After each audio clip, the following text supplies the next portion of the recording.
एक छोटे से गांव में एक मछुआरा रहता था। हर दिन वह अपनी जाल नदी में डालता, यह आशा करते हुए कि वह अपने खाने के लिए पर्याप्त मछलियां पकड़ सके।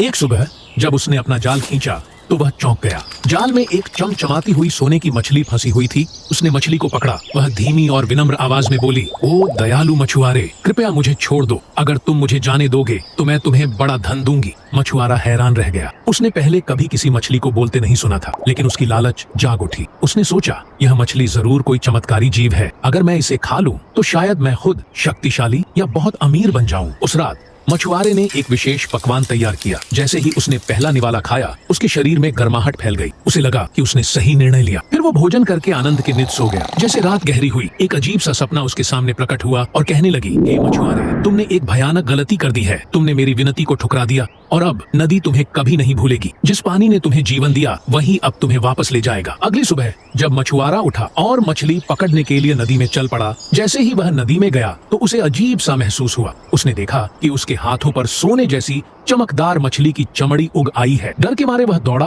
और जल्दी से पानी में अपने हाथ धोने लगा। लेकिन जैसे ही उसने पानी में झांका, उसके चेहरे की परछाई बदल गई थी। अब उसकी आंखें गोल और बड़ी हो चुकी थीं, मुंह छोटा और पूरा चेहरा सुनहरी मछली जैसा दिखने लगा था।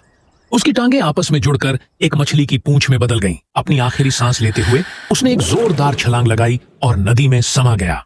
उस दिन के बाद से गांव में उस श्रापित मछुआरे की कहानी सुनाई जाने लगी। कुछ लोग कहते हैं कि आज भी नदी में एक चमचमाती सुनहरी मछली तैरती है,